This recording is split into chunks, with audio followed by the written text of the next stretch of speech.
Super. Thank you so much. Hello, Beady friends. I am Meredith Roddy with Beadalon and Artistic Wire. Welcome to our Michael's Classroom class today, Michael's Community Classroom class today. Today we are going to talk all about needles. And you might think, well, that's kind of a little bit of a dry topic. Not dry and very, very important. As we are getting started and people are bopping on, Felicia had asked everyone to write in the comments where you're from. I would like to know if this is your first class with me for Beadalon, on behalf of Michael's, or oh my goodness. All right, let's get my words together. On behalf of Beadalon for the Michael's Community Classroom, or if you've been here a whole bunch of times and you know that I mess up my words all the time and we're just going to roll with it and have fun. I'm seeing in the chat that all of my Beady friends are present and accounted for, and it's nice to have everybody here. So what I would also like to know, not only whether this is your first class or not, but what is your favorite go-to needle for when you are doing beadwork? I was talking a little bit before class, we were talking about needles for sewing, and sewing needles and beading needles are similar and can sometimes be used interchangeably, but I always believe, my dad taught me well, always to use the right tool for the job and always to use the right needle for the job as well. Now at Michael's, there are 5 different varieties of needles. And sometimes your needle is going to be very specific for the job that you need to do, but most of the time, the needle that you choose is what is going to make your job easier. So that could be an easier job by way of it's easier to thread that needle. It could be that you need a more flexible needle or you need a stiffer needle. It could be that you need a longer needle or a shorter needle. So I'm going to go through all of the different needles that you will be able to find at Michael's stores that Beadalon provides, and talk kind of about some of the pros and some of the cons, some of the things that I recommend using them for, some of the things I use them for, some of the things I would stay away from. And then I'm gonna keep looking in the comments. If you do have any questions about something that I have said or I have omitted, please feel free to write your question in the chat room, and I will hopefully be able to see it as it scrolls by. If not, Yvette from Beadalon is also here helping me out today, and she will give me a little virtual tap and make sure that I answer everybody's questions. So I think we are ready to get started. Take that overhead camera, Felicia, and let's just dive right into it and start talking about some needles. All right, so here on my beading mat, I have laid out the different needles that we're going to talk about today. So I'm going to go through them very quickly and then break it down and talk about each one individually, and do some demonstrations, right? How best to thread the needles, what the best materials to use with those needles. And we're going to have a good time making perhaps a little bit of a dry subject a little bit more interesting. So the first thing we're going to talk about are the collapsible eye needles. And I apologize, my Michael's packaging and beads are getting a little worse for wear down here in the home studio. So some things are a little ripped and I apologize, but this is the collapsible eye needle. Next, we're going to talk about this guy. This is it's even so long that it doesn't even fit in the whole frame. We're going to talk about the the elastic cord needle. If you do not know what this elastic cord needle is, if nothing else, I think that this will be the best part of class. We are also going to talk about the jewel loom needle, which has quickly become one of my favorite needles. I hadn't used it for a while because, and we'll get to what my traditional go-to needle is, but I've been using these more and more, and I really, really like the jewel loom needles. Next, we're going to talk about the big eye beading needles, okay? And these are the perfect thing when you have trouble threading a needle. And then the hard beading needles, and you can see I have used many of my hard beading needles, but this is what perhaps you think of when you think of a traditional needle. Small eye, nice and stiff, a hard beading needle. And these have generally been my go-to beading needles of choice. But again, right tool for the job. It really depends on what I am doing for what needle I choose. And just as a little aside, I want to show everybody, I have up here how I store my needles. My laptop stand is on a magnetic base, or I'm not, sorry, not my laptop, my computer is on a magnetic base, and I have these magnetic magnets, they were magnetic clasps, but now they're just magnets. And I just have all of my needles here stuck to the top, and I have several different stacks of them. Here, let me grab another little stack so you can see several little stacks of them right up here. So my needles are always at the ready, because I do a lot of stitching, a lot of seed bead work, a lot of loom work, a lot of things that I would need needles for. So let's just dive right in and get started. So the first thing that we're going to talk about is, I'm going to move all of this off to the side so we have a nice backdrop of being able to see. I spent the majority of this morning organizing my Michael's beads and materials, and so I've got a lot of stuff out and about, but it's getting organized, so we've got that going for us. So this is what the eye of the collapsible eye needle looks like, and there are 3 different varieties: a heavy, well, let's start at the beginning, a fine, a medium, and a heavy. This is the fine. So why would you need a fine? Why would you need a medium? Why would you need a heavy? Well, it's going to depend on the sizes of your holes of your beads. One of the questions that we get at Beadalon a lot is, what size stringing material should I use? And when people ask that question, they usually will refer to the size of their beads. So they'll say, well, I'm using, 18 millimeter beads, or I'm using 4 millimeter beads. Well, the size of your beads actually matters much less than the size of your holes of your beads. Let's see if we can get a nice, there we go, that one's better. Nice big hole, right?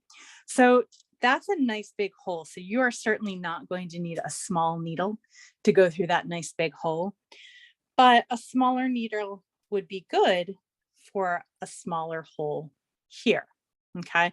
And even this hole is not that small. One of the things that I love about the beads at Michael's, specifically the strung beads and the gemstones at Michael's, is they all have really nice big holes. And that makes stringing, in my opinion, a lot easier. However, you always want to make sure that you fill these holes as much as you can when you are beading.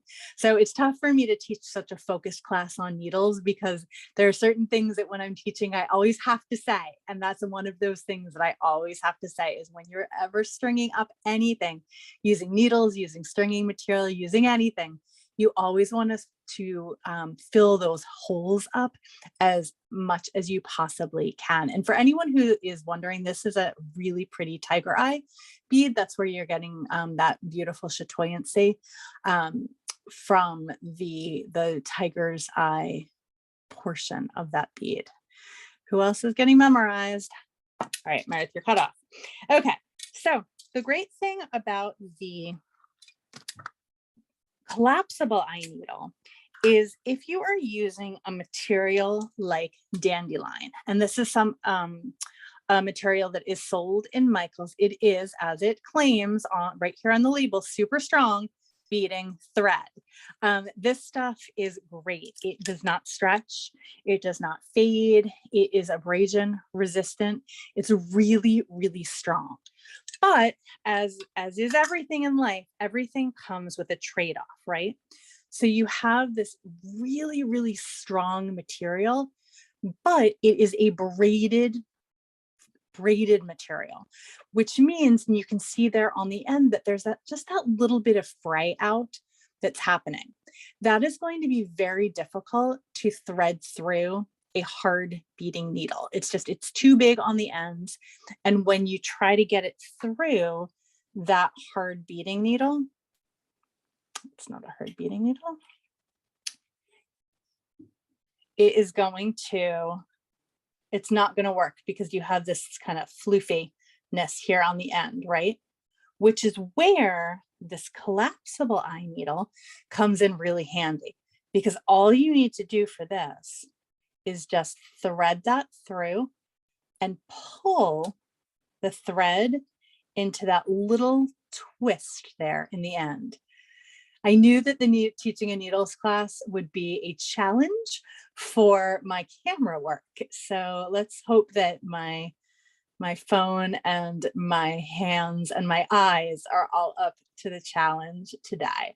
So now I can go through and I have, let's see, these are barley ivory. How fun are these? Size 8 seed beads from, of course, my friends at John Bead. I grabbed a whole bunch of different beads just to demonstrate with today, because depending on what material you are going to be threading up with, that's going to determine what kind of a needle. Oftentimes it's going to determine what kind of a needle you use. Okay, so here I have my size 8. I have my Dandelion threaded in here, and it's just it will come out of that back part, but it will like to stay in there as well. But the fun thing about this is when I move my beads over, you can see how that little piece of metal allowed the beads to move freely over it, but then it sprung back. So these needles I can use again and again because that collapsible eye springs back. So let me show one more time. So I'm going to bring this in here. I have that eye there. I'm going to, let's see, it's always you can see or I can see, move those beads right over. And so stringing up those pesky little seed beads onto the Dandelion, which is a wonderful, incredibly strong material, but trade-off, it's got a little fray there on the end. So easy enough to overcome that fraying by using the collapsible eye needle. Okay, so I'm going to actually table the elastic cord needle until the end. We're going to stay in the regular kind of beading needle category for a little while. And again, fine, medium, and heavy all work the same way on those collapsible eye needles. So now let's talk about the jewel loom needle.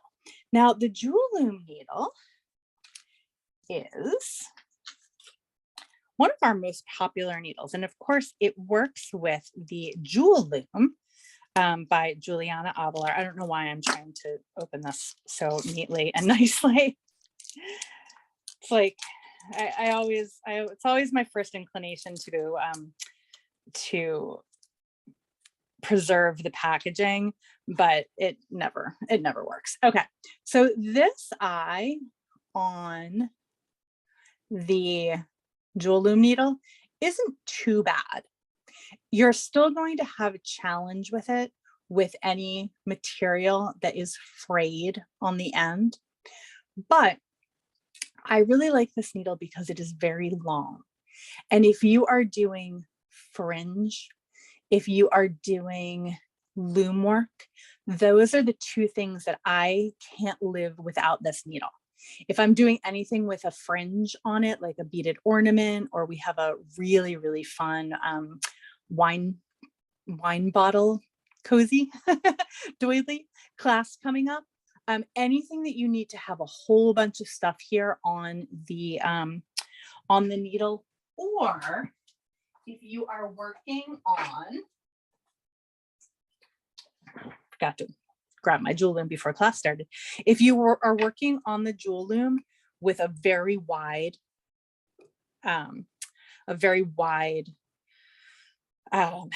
number of work threads, you're going to want all of that room on the needle for holding your beads.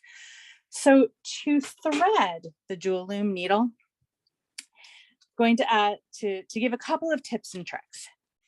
And a good comment or a good question came through on the chat, which is there any way you can use needles with memory wire and seed beads? You shouldn't need to. And in fact, I think it would be more trouble than it's worth. There's no needle that you could thread the memory wire through. And honestly, memory wire, you should be able to just pick up the seed beads as if that is your needle. So for beading wire, for memory wire, for really stiff material, and sometimes even with Beadalon, which we're going to talk about in a moment or two, I don't even use a needle.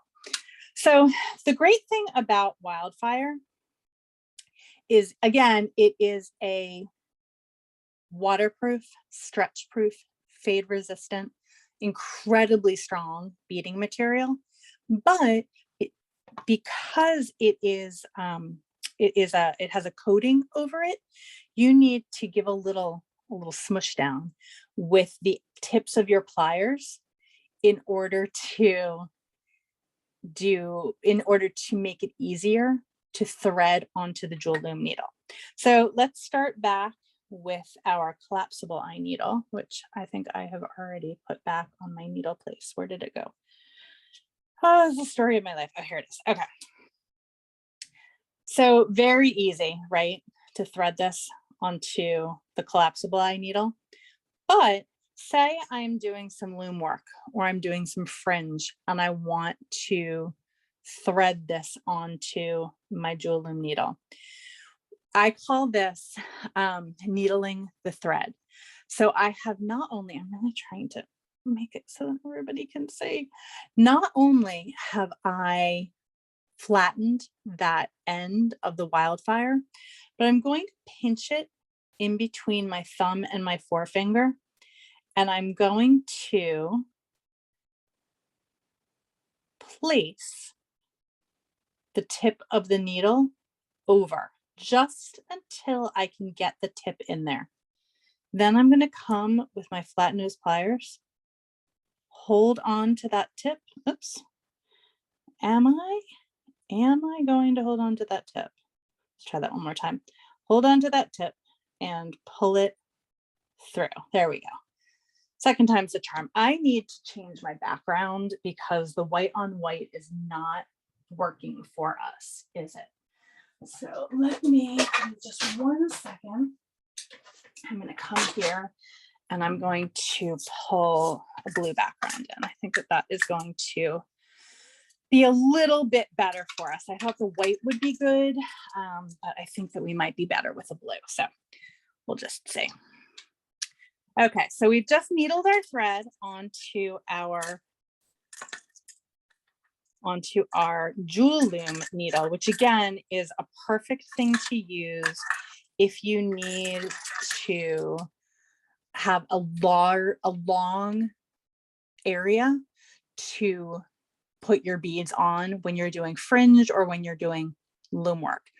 Sometimes I do seed bead weaving with this, but I really do prefer just a straight up hard beading needle for that. Okay. Now, I had been using in my lifetime of needle work a hard beading needle, which we're going to get to in just a second, for almost everything. But I just discovered how much easier life is when you use, once again, I'm trying to do this without destroying the packaging. I don't know why. How much easier life is when you use a big eye beading needle. So this is what the big eye beading needle is going to look like, right? Not really any different than anything, except you'll notice that there's no eye on either side. So the way that you use this guy is it opens up in the center. So do you see that the hole? I'm trying to be like, should I get closer? Should I get further away? How are we all going to see this a little bit better? The whole needle opens up in the middle. Now you do need to be careful with these guys, right? Because it is soldered here and it's soldered here. So if you pull it apart, you can pull it apart. I mean, it's not one piece, it's two pieces of metal here that are soldered together. But for people who struggle with threading a needle, game changer. I have nice short nails that have just been done.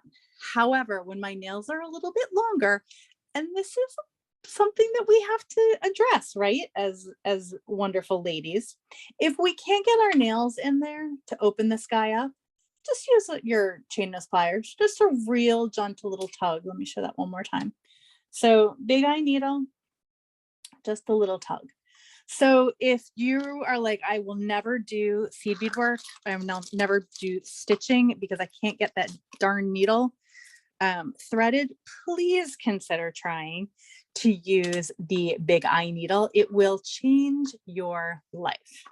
The other thing that's great about the big eye needle is that you can put thicker materials through it. So here I have a little spool of Beadalon Text 210 bead weaving thread. I would never be able to get this thick thread through the eye of a traditional beading needle, right? Way too small, no matter how much I tried, no matter how much I tried to smush that down. But if I wanted to do some bead weaving with my Beadalon, or if I wanted to do some kumihimo with my Beadalon, right? I wanted to put some beads onto my thread before I started doing a kumihimo, or I wanted to put some beads on my thread before I started doing some macrame. Once you take out of the equation the frustration of getting your material through a needle, it really changes everything. And you can even get something as thick as this little piece of rat tail or satin cord through here. This is also great for our knitters and crocheters out there who want to add a little something, a little pizzazz into your beading and crochet work. You just need to make sure here that the whole of your bead will fit over whatever your doubled material is. So again, you just kind of have to zhuzh it around, figure out what will make what will get you to your end goal. And in this case, if it's threading something on really thick material, you just need to make sure that that bead hole is going to fit over. So for example, just to go back to that tiger eye, really big hole, but not quite big enough to be able to fit over that doubled rat tail. Could I pull it through maybe with a pliers? I'm probably going to end up breaking this needle. So again, it's all about trade-offs, all about using the right tools for the job. So that is the big eye beading needle. All right, so now let's talk about my general go-to beading needle, which is the traditional hard beading needle. These come in several different sizes, and the sizes refer to the thickness of the needle. So there's a size 10, which is a little bit thicker than a size 12. So it works in the same way as gauges do for copper wire. So a 10 gauge is going to be thicker than a 12 gauge. So too will a size 10 needle be thicker than a size 12 needle. And again, you can see here that that eye, if I can find that eye, is very small, right? Very small. But with our little trick of smushing down the end, you can get it threaded with very little problem. Now this is a Supplex Ultra. And what I wanted to do also in this class is grab a bunch of different materials, the different stringing materials that are available in Michaels, and kind of show how to get them through the needle, right? So we might have some of these materials at home and not know what to use them with, right? So once again, with this Supplex Ultra, it's a monofilament illusion cord, and the Ultra has a really nice soft finish to it that makes it much more like thread than fishing line. But once again, I did that smush with my flat nose pliers right on the end to be able to come in here, and I have just the smallest amount sticking up right there. And I'm going to come in. And I should also mention that my best tool for this job is my readers. And sometimes it takes more than one try, right? And sometimes I can feel that it's not quite smushed enough. So yep, not working right there. So I'm going to come in here and I'm going to try to flatten that down again as much as I possibly can. And let's see, is this time going to work? This time is not going to work. So I'm going to come in here and I'm going to snip it with my scissors. Am I going to snip it with my scissors? I know I had scissors out here recently, but I don't. Oh, here they are. I'm going to snip it with my scissors, and I'm going to snip it on a little bit of an angle. So here's another trick that is a good one for trying to get your needle threaded. I know that sometimes it can be very frustrating. So I wanted to give a couple of little tips and tricks that I use when I'm trying to get my needle threaded. And now I'm realizing that this needle is not going to work. Okay. And I can feel that because I can feel that it's right there trying to go through the eye, but this material is too thick. So, all right, here we go. That one's not the right needle for the job. So I can come in here and I can use either my jewel loom needle that has a slightly larger eye, and do that one more thing again, right? I pushed it in and I'm going to grab that tip with the tip of my pliers and pull it through. So sometimes you have to try a bunch of different needles, which is why it's always good to have many different needles on hand. So those are the stitching needles. So we talked about the collapsible eye needle. We talked about the jewel loom needle, the big eye beading needle, which again, I cannot stress enough. If you do not have big eye beading needles and you struggle with needling thread, please do us both a favor and pick some of those up, because again, with this material, that I struggled with that a little bit, right? Super easy to have been frustrated with not being able to get that through. But how about I actually thread it through this time? With my big eye beading needle, all I do is I put it in just like that and call it a day. Now, when I'm ready to be finished and take this stringing material out of my needle, I want to make sure that I don't pull it from back here. Okay, that can be a temptation, right? To try to pull it from back here. Again, we talk about this joint. The needles really, I think of them as tools, not just needles. They're not just needles. They're a tool, and I take good care of my tools, and so too I want to take good care of my needles. So I want to make sure that I move this material to the middle and then pull it out. Again, you just want to make sure that you're not putting stress and strain on these joints. It is a little piece of metal, right? Is it going to last for an entire lifetime? No, because it's a very thin piece of metal. And we put it through a lot of wear and tear when we're doing our seed beading or our looming or our fray or our fringe making. But with good care, your needles should last for a good amount of time. Okay, so let's talk about this guy. So this is an elastic cord needle. And on one end, there's a little loop here. And then on the other end, there is a hook. Now, just like with, let's say that's better. Just like with the, I'm really trying to get a good shot there. Just like with the big eye needle, yeah, big eye needle. This is a very thin piece of metal. So this very thin piece of metal is flattened and bent over on itself.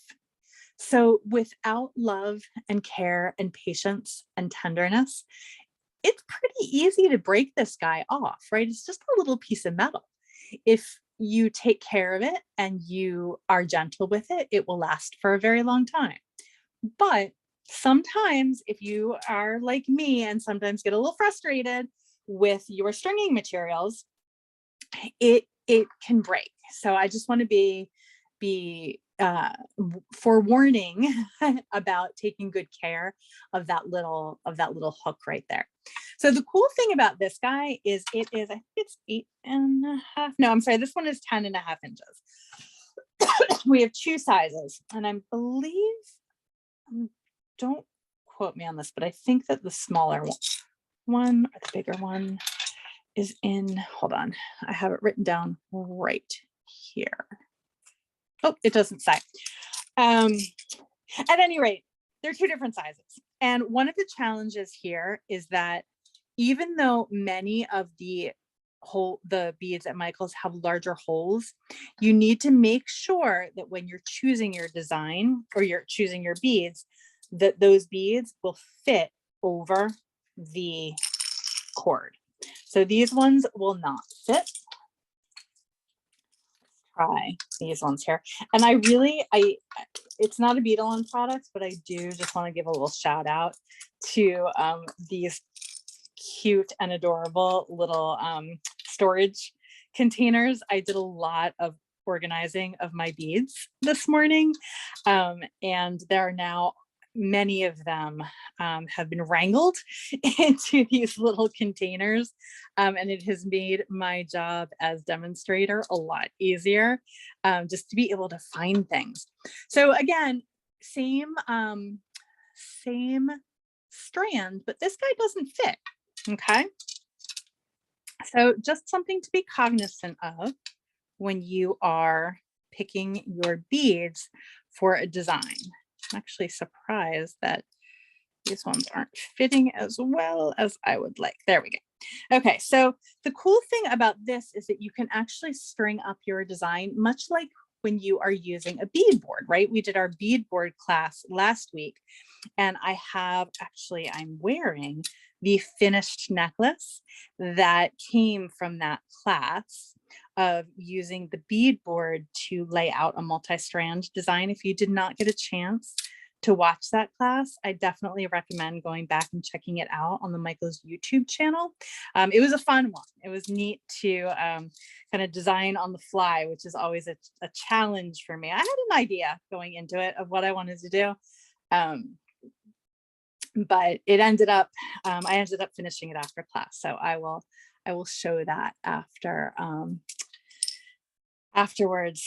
So again, many of the beads will fit on this, but I'm having a little bit of a challenge here. But here we go. So I have a little design here, and we'll just pretend that this is a full 7.5 inch bracelet, because I know that you guys love watching me stretch, or watching me string up beads for classes. So one of the things that you want to remember when you are using the elastic cord needles, well, actually a couple of different things. The first of which is you don't have to use elastic cord with this. If you wanted to do this kind of designing and then put it onto Supplemax, for example, all you do, let me show that a little bit more in camera, is take that little hook and hook it over your stringing material. So it's almost like a needle in reverse, because now what you are doing is you are going to move the beads. And again, this is a gentle process. Oops, sorry about that. The tip here is fragile and delicate. So you just want to take your time and move those beads from the needle onto your stringing material. But I'm not demonstrating Supplemax for my demonstration. I am demonstrating elasticity. Now this is a stretch cord. There are a couple of different brands of this at Michaels. The elasticity is available on the Michaels website, on michaels.com. And the way that I like to make my stretch bracelets is I pull off double what I need. And I apologize for grabbing a clear elastic. I usually like demonstrating with black, but I just did not have one at my fingertips before class today. And what I'm doing is I am pre-stretching my elasticity. Okay, you always want to pre-stretch. You don't want to stretch it so much that you break it, but you want to stretch out any sag in that material, because if you don't pre-stretch it, it will stretch while you're wearing it, and then it will sag and gap, and then you will be sad.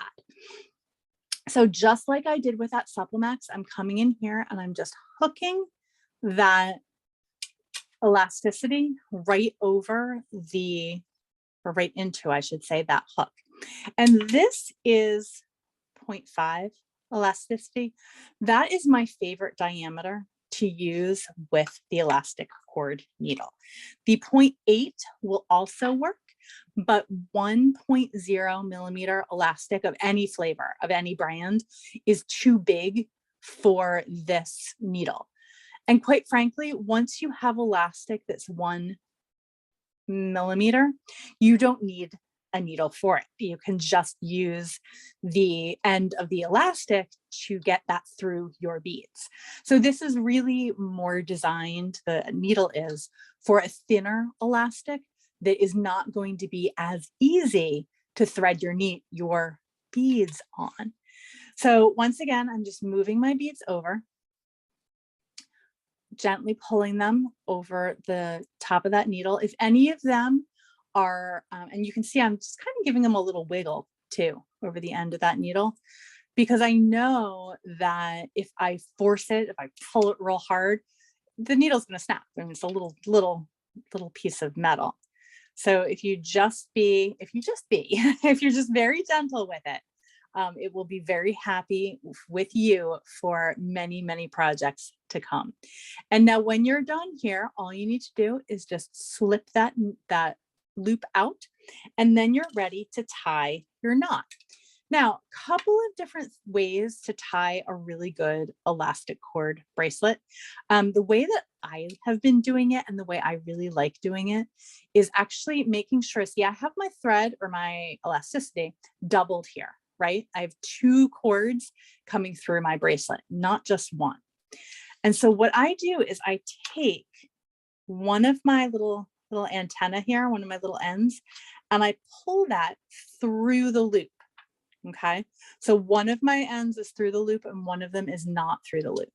And then I'm going to tighten everything up. So we're either making this for a very, very small person, or we're just going to pretend that there are a lot more beads here. So this is where we come to the bonus part of class. And now all I need to do is, I can do several different kinds of knots here. But the first thing I do is I go right over left, right over left, right over left. Okay, so I want to make sure I didn't go left over right. And then several different ways of doing this, but a simple surgeon's knot is a great way to go. So I'm going to come now and I'm going to go left over right once, twice. And then the key to getting a really good knot with elastic cord is to pull not just from the top, but also from the bottom to tighten your knot up. So you pull your knot from the top to tighten it, and you pull your knot from the bottom to tighten it. And that is going to give you a really nice tight knot. Now, oftentimes people don't like seeing that knot. Never bothers me, but I know it bothers a lot of people. So you can either make sure that this bead has a really big hole, and put a little dab of glue on there and then slide that knot into that bead hole. Or you can, I don't necessarily really recommend using a crimp cover, but some people do. But you have to be really careful because that crimp cover can very easily cut through the elastic cord. So my best recommendation, if you do not like seeing that knot, is make sure that you either start or end with a really big hole bead, put a little dab of glue on there, and then slide it in. No problems. The other thing that I always recommend when I'm talking about elastic cord or elasticity is you don't really want to stretch it like a hairband or like a rubber band.